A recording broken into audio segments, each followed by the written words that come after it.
Welcome to a condensed version of the No One Asked Us Illini Postgame show.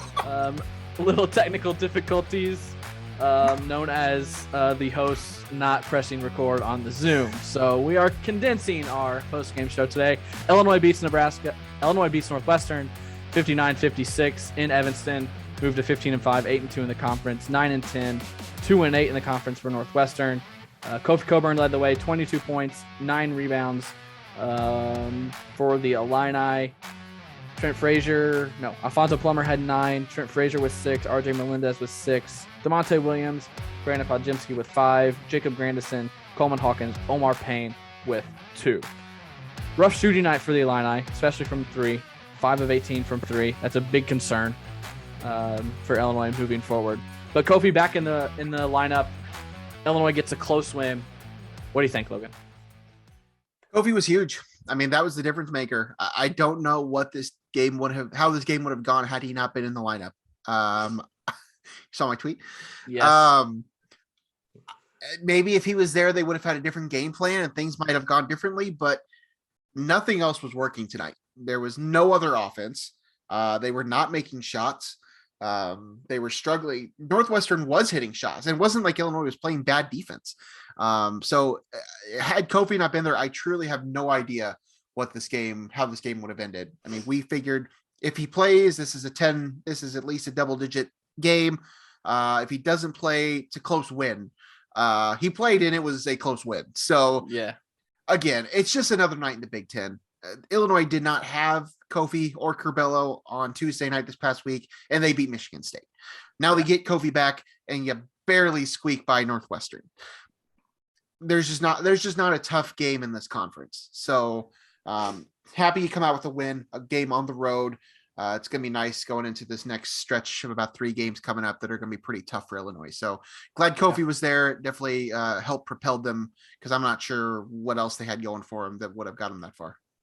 Yeah. How Illinois is going to be successful this season is Kofi averaging 3 assists a game, but a couple games where he has 5 assists in a game because like Northwestern did today, when he gets the ball, 3 or 4 guys are going to run at him. He has to find the open guy.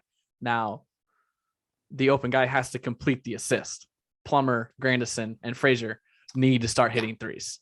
So those 2 things need to happen if Illinois wants to be successful, because early in the season, we saw that happening a lot. Kofi was getting assists because those guys were hitting their threes. That's not happening now. And look what's happening with the results. A loss at Maryland, close win over Michigan State, close win over Northwestern. So that's how Illinois is going to be successful. Of course, Kofi's going to score his 15 or 20 points and grab 10 rebounds most of the nights, but he needs to find the open man, and the open man needs to hit the shots.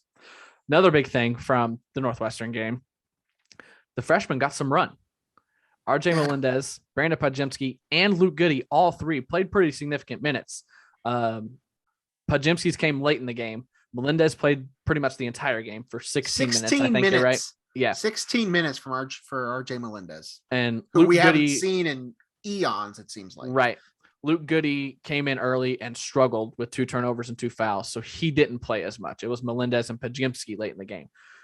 What are you reading into that? It could be a few things. I'm going to guess that Brad has known that they probably play a little bit better defense. The defense has not been good out of Alfonso Plummer and Jake Grandison. Yeah. And when those 2 are not making shots on the offensive end, it's hard to justify playing them. And this is a Northwestern team that you can probably help get your freshmen some confidence against. If you're going to try to get them minutes in any Big Ten game, it's Northwestern. So that probably was part of that. But as you mentioned, the foul trouble, Goody was in foul trouble, which then led to probably Melendez getting more minutes, and Plummer was in foul trouble.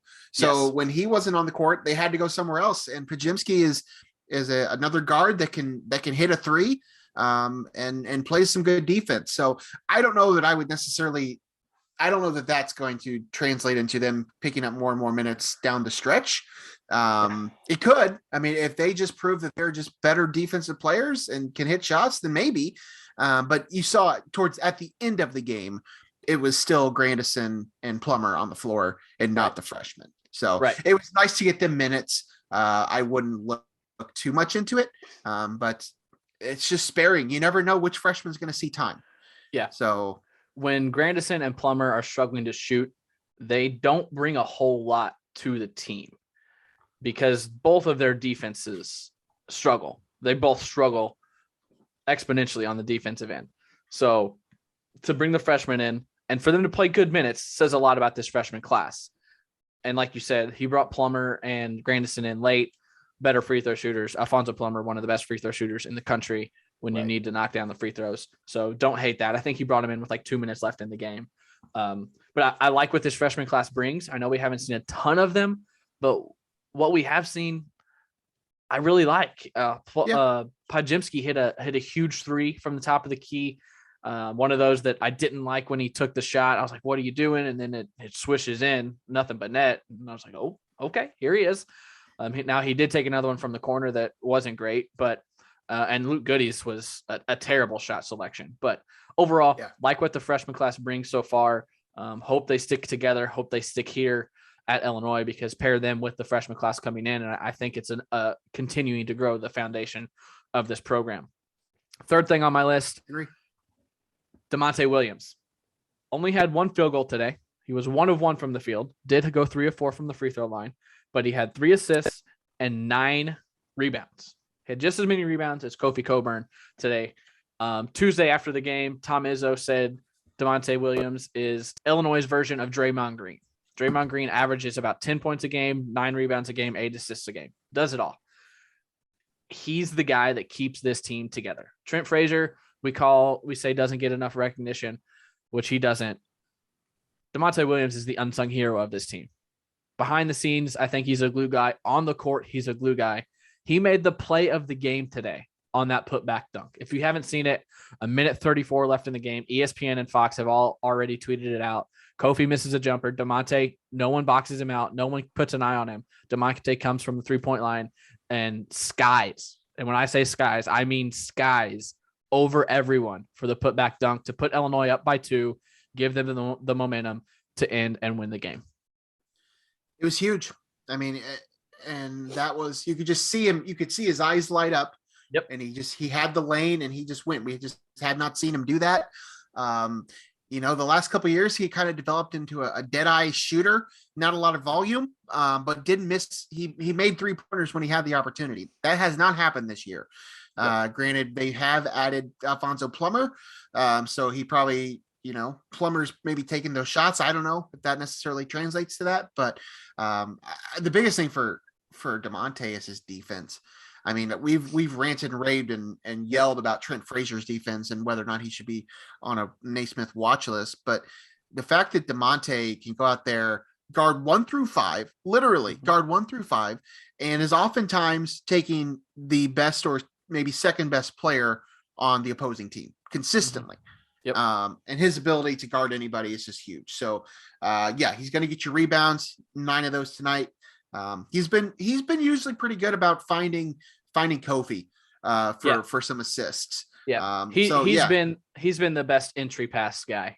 Yeah, probably all season. So yeah, he's been nice. He's been nice to have, especially without having Curbelo. And I know Trent's been the primary point guard, primary ball handler. But DeMonte being able to kind of carry some of that load it's been great. Speaking of nice. Defense, do you want to go on your Trent Frazier rant now, or do you want to save it for our full episode on Monday or next week? We can save it. I think we can just say how good he was today. Just give his stats for today. Trent was great today. He was on Boo Buoy, who is averaging like 14, 15 points a game this season. Their second leading scorer. Yeah. I think Derek Piper tweeted out that he had scored double figures 17 of 19 games this season, something along those lines. Yeah. Trent was on him most of the night tonight. He finished with 9 points. He was 3 for 11. 3 of 11 for field goals. So listen, we can have the whole Trent Frazier Naismith defensive rant later. But he deserves a heck of a lot more credit than he's getting. Yep. Totally agree. On a nightly basis. Yeah. All right. So that's kind of the gist of Saturday. Very, very condensed version. There's a much better 30-minute version of our post-game show on the front half of this Zoom that was not recorded. So, you'll never hear. Yeah, that you'll never hear. So here's the condensed version. Last thing, I want to run down the Big Ten scores. Michigan State throttles Michigan 83-67. That was in East Lansing. So Michigan's still struggling to find any answers, even with Hunter Dickinson back. Indiana goes on the road and beats Maryland 68-65. So Indiana keeps climbing. They're 16-5 on the year. They might be a harder out than people thought. If I had anything to say about it right now, what are they? I'm trying to find the 7-4 in the Big Ten. 16-5, 7-4 in the Big Ten are the Indiana Hoosiers. And then the only other Big Ten game today, Nebraska currently leading Rutgers by 9 in Lincoln. That first half almost complete in Lincoln as we speak right now. Illinois in the lead in the Big Ten, 8-2. Michigan State, Wisconsin right behind at 7-2. Ohio State 6-2. Purdue 6-3, and Indiana 7-4. So there's your update on the Big Ten standings. And then the last thing is that Kentucky-Kansas game that everyone was so hyped about. 17 minutes left in the game, and Kentucky leads by 19, 55-36. So likely a huge win for Kentucky over Kansas in Lawrence. That is not the same Kentucky team that I saw lose to Notre Dame. So yeah, and I believe this is without Ty Washington. Let me check the box score. No, he is playing. Ty is playing. He's 1 of 7 from the field for only 2 points, but he is playing. He's playing. Yeah. Anything else, Logan? Nope. I cannot wait to talk more about Trent Frazier. We'll have a full episode on that. For those of you that don't know, that are listening to this, that don't keep up with us very closely, we did a watch along again this afternoon for this game. It is on our YouTube if you want to go back and check any of it out. We both got pretty stressed there at the end of the game, so that might be some entertainment for you guys. But we try to do those occasionally. I think we did 2 this week. I don't know that we'll keep that up, but if we're both free, we'll probably do more of those. If you want to hop in and get in the comments and let us watch the game with us as it unfolds, check that out. If you're on YouTube, again, give us a like, give us a subscribe, let you know when we have new episodes coming out. Apple, Spotify, rate and review. We would really appreciate it if you would do that. For Logan Lee, I'm Craig Choate. That's a condensed version of the Illini postgame show from No One Asked Us. We'll see you next time. Bye.